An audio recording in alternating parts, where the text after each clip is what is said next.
RCR, la red que comunica y une al Perú.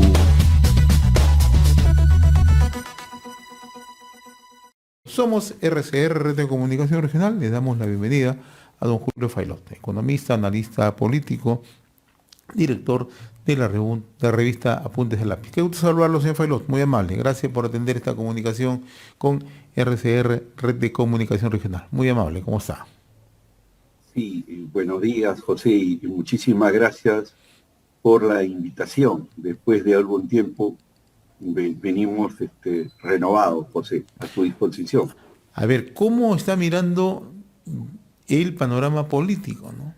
Si bien es cierto, hemos entrado a un proceso de calma, pero la inestabilidad política sigue, y en el momento también lo que se refleja es que no se dan las condiciones para un despegue ni en lo social ni en lo económico en el país. ¿Cómo está observando usted desde el sur el panorama político? Ayer la presidenta se presentó ante el Ministerio Público, nuevamente se sale el tema de si tiene o no responsabilidad, cómo la podría afectar políticamente y de qué manera esto puede ser abordado desde el gobierno. En realidad yo, en términos generales, veo un panorama bastante complejo, complicado, no sin ningún contrapeso político que pueda, digamos, darle un curso o una salida democrática para el país, ¿no? Cada día para nosotros está más claro de que este gobierno y este Congreso de la República tienen una alianza y han logrado de una u otra manera generar una estabilidad relativa, pero a favor de quedarse hasta 2026. Nosotros tenemos una hipótesis de que esta alianza y todas las iniciativas o las acciones que se vienen desarrollando tienden a apuntar más allá del año 2026. O sea, para nosotros está claro que está en curso un plan, y un plan justamente en ese sentido.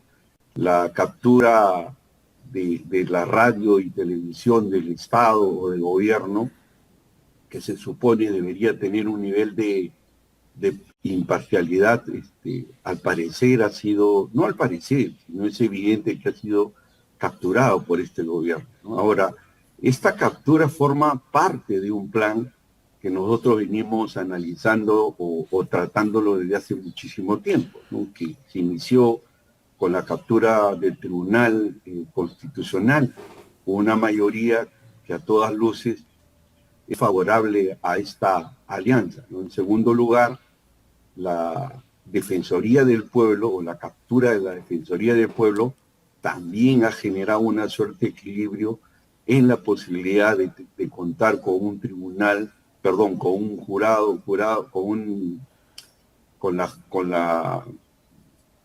el jurado nacional, con la JNJ, ya se me fue de la cabeza, ¿no? Claro. La Junta Nacional de Justicia, ¿no? Como tú sabes, la Junta Nacional de Justicia tiene obviamente todas las facultades para no solo remover jueces y fiscales, sino también para remover a algunas instancias electorales, ¿no? Como es la RENIE, como es la OMS. Yo quiero detenerme en algo que usted ha dicho al inicio de esta intervención, ¿no? Que usted perfila que este gobierno pretende quedarse más allá del 2026. ¿Eso qué significa? Que en la hipótesis que maneja Dino Boluarte, ¿pretendería quedarse? Sí, vayamos por partes. Sí, o sea, en el sentido, cuando hablo de gobierno, no solamente hablo del Ejecutivo, sino también hablo del Legislativo, ¿no?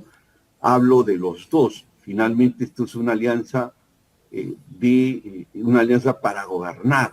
Te decía en la hipótesis del Parlamento y te decía en las posibilidades de reelección. Por eso es que le han planteado el punto o el ojo está centrado en el Jurado Nacional de Elecciones. Como tú sabes, el O sea, defensor del para pueblo ha usted, Dino terminado Boluarte de... pretendería una reelección, No, si no, no voy por ese lado, si sino no, voy por el lado del Parlamento, ¿no?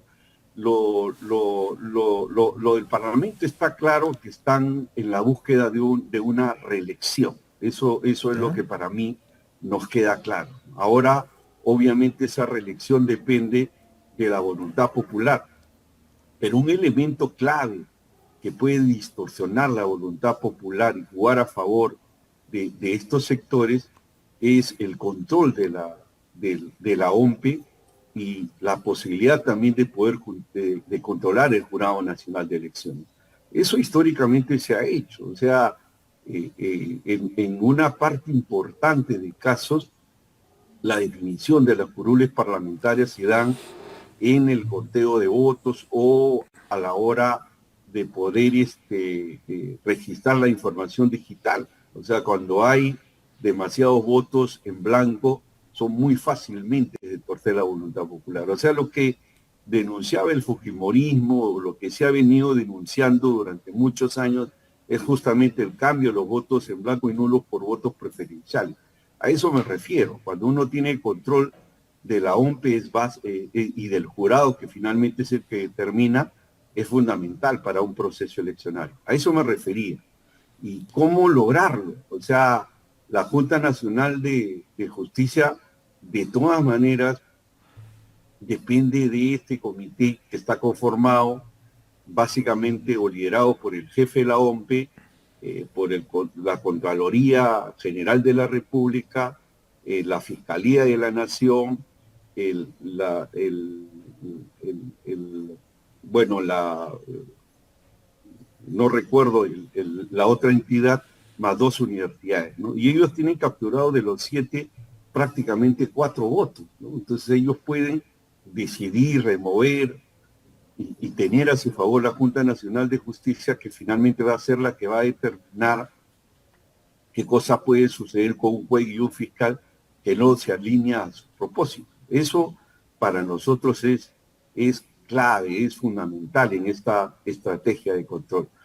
Es un gobierno que tiene apenas el 15%, tienes un Congreso con el 6% de aprobación, que no tiene ninguna legitimidad, en términos, digo legitimidad en el buen sentido de la palabra, y que finalmente se ha atrevido a hacer lo que ningún gobierno ha hecho, o lo que ningún parlamento con este nivel de aprobación, que históricamente nunca ha sucedido, está haciendo lo que le viene en gana. La aprobación de la norma de la impunidad, donde establece plazos para que venzan o para que prescriban los delitos, es una muestra de la estrategia que vienen implementando, ¿no? De manera que hay, de hecho, una preocupación, hay una estrategia legislativa y política del Parlamento que tiene por objetivo debilitar y controlar las instituciones que pueden hacer contrapeso, que podrían haber hecho en su momento contrapeso político,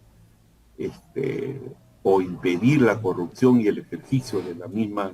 El querer quitarse de la Corte Interamericana es una muestra de ello, esta iniciativa legislativa que ya los juristas han señalado que es anticonstitucional.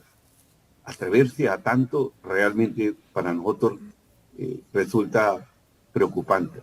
Pero aquí hay un detalle, ¿no? En ese punto que usted dice, incluso hasta el propio Francisco Tudela, que tiene una posición no precisamente pues, de izquierda, ni de centro izquierda, él ha dicho que no es aconsejable. Ayer le preguntaban al representante de la Organización de Estados Americanos, al señor Gustavo Derancén, y tampoco él señala que eso es una buena medida, ¿no? Entonces creo que sí, hay sectores que intentan hacer o lanzan esos proyectos, pero en la opinión pública no son proyectos que tengan una determinación en el momento, ¿no? Y además estamos viendo que, usted lo acaba de indicar, ¿no? Hay propios analistas, observadores, gente que conoce el tema que dicen no es recomendable. O sea, no creo que eso tenga un peso de manera particular, sino que son los globos que un sector, como este caso, Renovación Popular, los lanza, ¿no?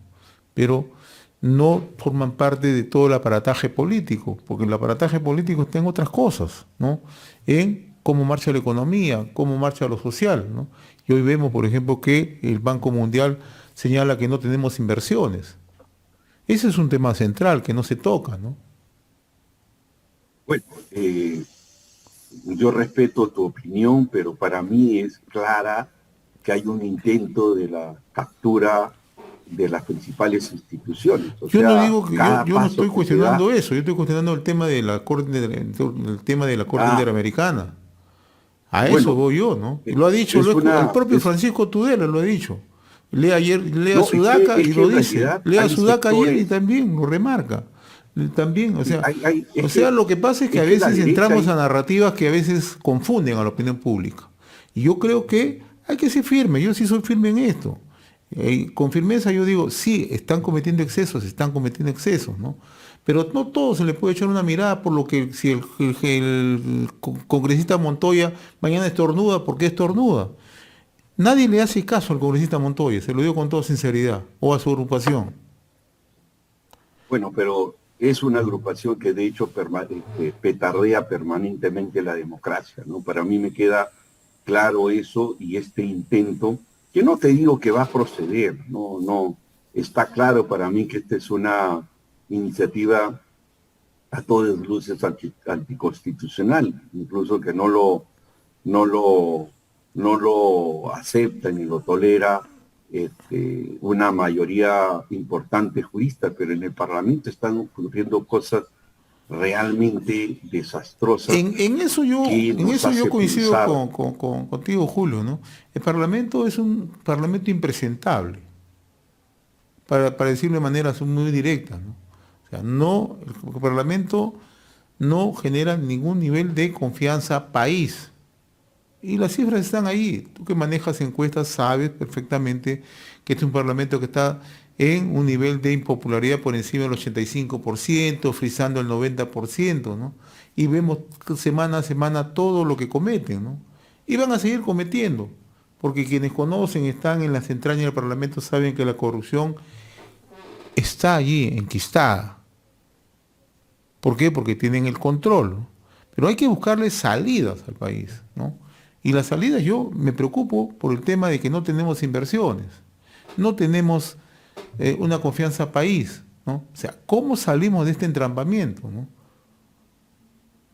Pero, mira, el tema de las inversiones tiene que ver mucho con el clima político del Claro que país, sí. ¿no? Yo creo que es una de las primeras cuestiones que para nosotros es muy importante, ¿no? Un segundo aspecto que para nosotros es el tema clave también que tiene que ver con es la defensa del Estado de Derecho, ¿no? Y de la democracia plena, ¿no? Y a eso no me refiero el tema electoral, para lo cual se hace necesario una coordinación y una articulación democrática de los partidos, los movimientos democráticos, los frentes, las organizaciones sociales, ¿no? Es necesario que este Parlamento y que la Presidenta de la República empiecen a convocar a unas elecciones generales que, si bien es cierto no va a resolver el problema del país, pero sí consideramos importante de que este proceso de elecciones generales tiene que ser ordenado, tiene que ser acompañado con una serie de reformas políticas, ¿no? Yo dudo, empiezo a dudar de que haya buena voluntad para esta convocatoria, pero esa es una de las medidas que necesitamos para una mejor estabilidad. Lo mismo, o sea, insistir en la defensa de los derechos humanos, de derechos políticos a la protesta y de la justicia para la gente que ha sido asesinada claramente, ¿no? Y que a todas luces esto ya no se puede negar, el tema de la lucha contra la corrupción, contra la impunidad, de la misma manera impedir que el poder Pero esto es político bien de turno interesante lo que dices controle. tú, ¿no? En el tema de la corrupción, ¿no? Fíjate que un gobierno de Pedro Castillo, que ingresó con bandera de izquierda, que ingresó con la justicia social, con apoyo a la población, con vivienda social, se ha convertido en uno de los gobiernos más corruptos en el país. Y a veces nosotros no miramos eso, hay que mirar eso, ¿no? Eso es lo reciente. O lo que Pedro Castillo, por ejemplo, la Fiscalía ha detectado, ¿no? Que tenía documentos ya listos, ¿no? Y después lo negaron a todos los vientos. O sea, yo coincido contigo, hay que cambiar la política en el país. Pero tampoco podemos perder de vista que con discursos de izquierda muchas veces se pretende hacer esto, ¿no? Porque lo que se ha hecho recientemente en el Perú, y nos hemos salvado nosotros los peruanos, es justamente, ¿no?, de una dictadura que pretendía instaurar Pedro Castillo, ¿no? Y el nivel de corrupción al que se ha llegado. Absolutamente inviable, ¿cómo se llama, José?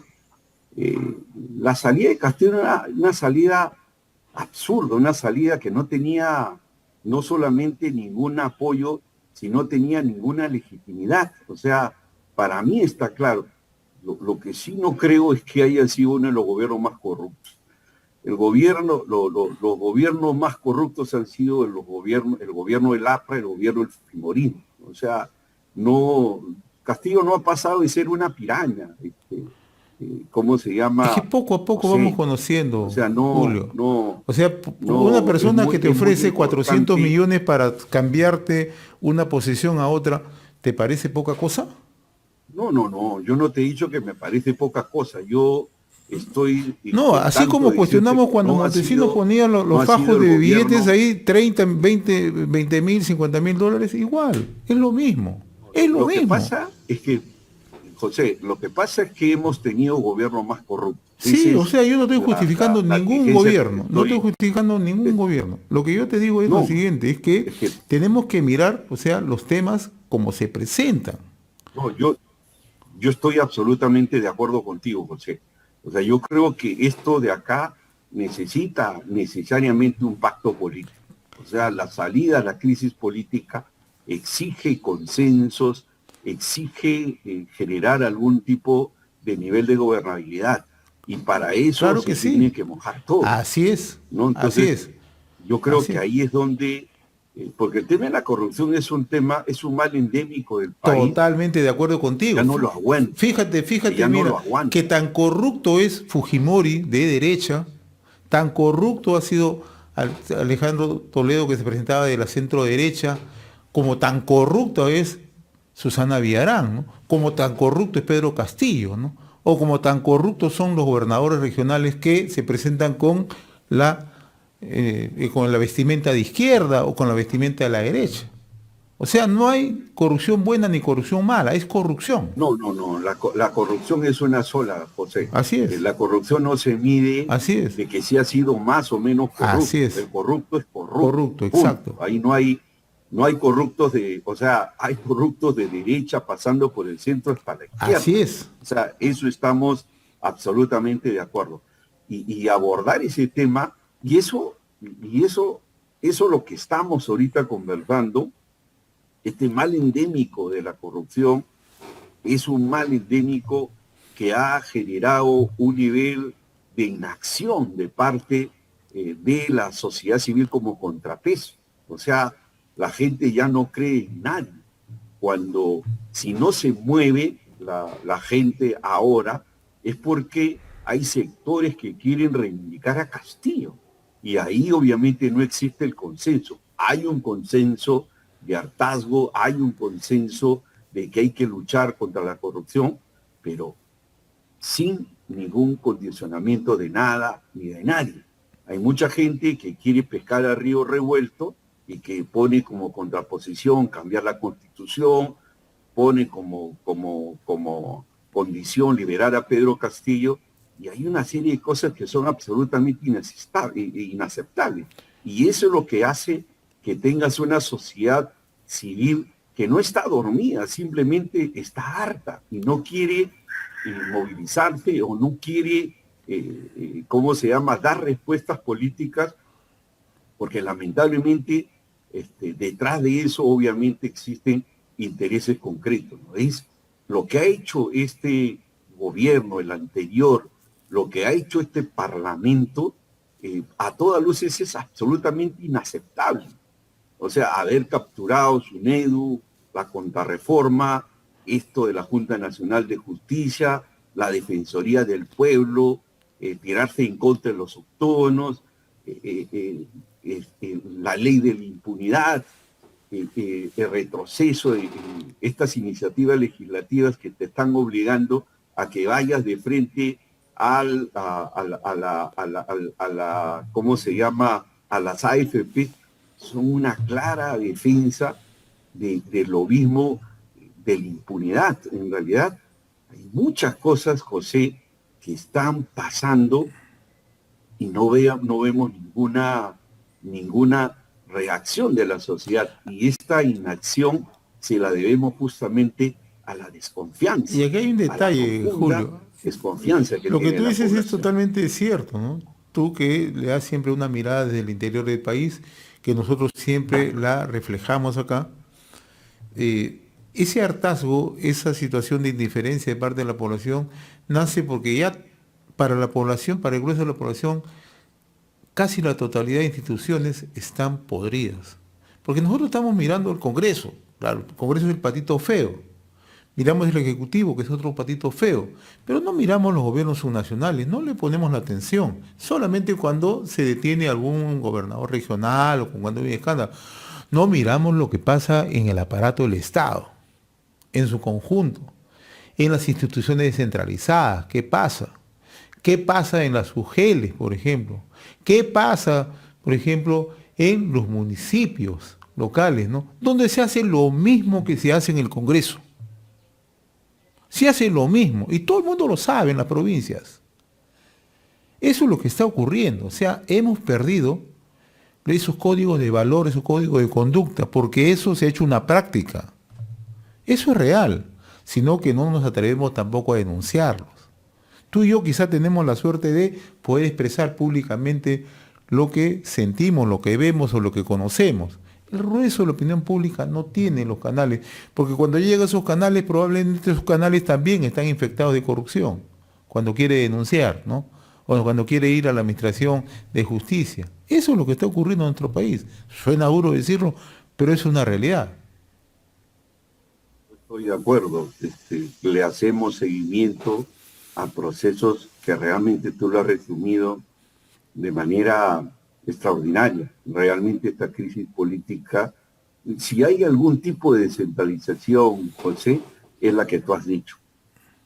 O sea, la descentralización solamente ha funcionado para la corrupción, Así es. ¿no? En todos sus niveles, ¿no? La corrupción y la impunidad, ¿no? Algo se tiene que hacer. Claro. Yo creo que ahí sí es necesario empezar a discutir sobre la nueva forma de hacer política y la necesidad eso es interesante. De dar respuestas políticas. Eso es interesante lo que tú dices, ¿no? Naturaleza. Nueva forma de hacer política, ¿no? Porque hay mucha gente capaz en las distintas veredas que quiere ingresar a hacer política, pero se detiene porque dice, ¿para qué? Para ponerme en el nivel de muchas personas que incurren diariamente en hechos de corrupción, en lobbies, en prebendas, hacen simple y llanamente de la política un fin para tener mejores condiciones de vida. Hay mucha gente que se detiene y dice no ingreso. Tú lo conoces, tú eres académico, conoces perfectamente que hay empresarios que les gustaría ingresar, empresarios que han hecho una carrera promisoria, un trabajo promisorio, pero se detienen. Lo mismo, ¿no? En la academia hay muchos profesionales que quieren ingresar, pero se detienen, ¿no? Porque en las colectividades políticas están totalmente infectadas de corrupción. De derecha, de izquierda y de centro. Eso lo estamos viendo, ¿no? En Latinoamérica también es un espejo, lo que estamos viendo en Colombia es un espejo, ¿no? Sí, y ahí hay que encontrar en esta adversidad una oportunidad para hacer política, así ¿no? es, porque tú y yo hacemos política, lo hacemos a nuestra manera, tratando de brindar información de mejor calidad. Así es. Tratando de que obviamente la gente se interese por la problemática nacional, ¿no? Yo creo que esta es una oportunidad para hacerle entender a la gente que la política no solamente son elecciones, que la política tiene que, ¿cómo se llama?, traducirse en la manera como uno aporta desde su problemática local, desde su problemática regional, desde la universidad, desde la PAFA, desde la educación de los hijos, desde la salud.